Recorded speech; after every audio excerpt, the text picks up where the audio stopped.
শিক্ষক সংকটে কার্যত অচল হয়ে পড়েছে মেলাগড় দ্বাদশ শ্রেণী বিদ্যালয়ের প্রাতঃবিভাগ। এমনই অভিযোগ তুলে ক্ষোভে ফেটে পড়লেন অভিভাবক এবং ছাত্রছাত্রীরা।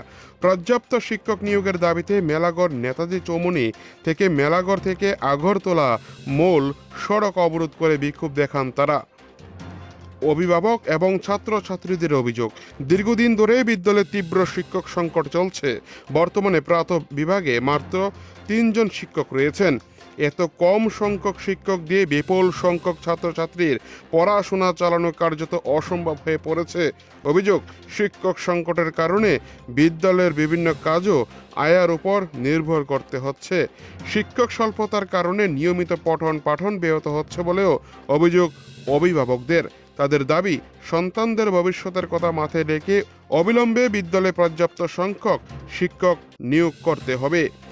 অভিভাবকদের আরও অভিযোগ, বারবার সংশ্লিষ্ট কর্তৃপক্ষের দৃষ্টি আকর্ষণ করা হলেও সমস্যার স্থায়ী সমাধান হয়নি।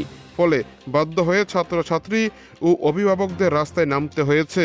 অবরোধের জেরে মেলাগড় নেতাজি চৌমুহনী এলাকায় যান চলাচল কিছুটা বিঘ্ন ঘটে।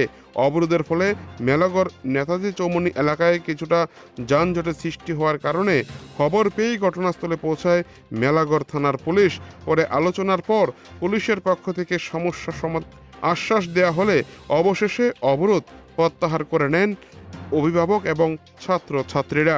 মেলাগড় থেকে নিজস্ব প্রতিনিধির রিপোর্ট, টিভি 100 বাংলা।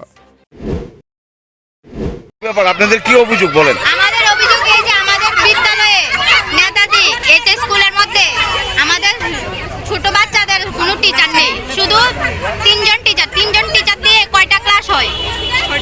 কোন স্কুল? আমাদের এই তো Netaji Vidyajyoti boys school. Vidyajyoti boys school, Melagarh. Melaghar. ও এখন আপনাদের এখন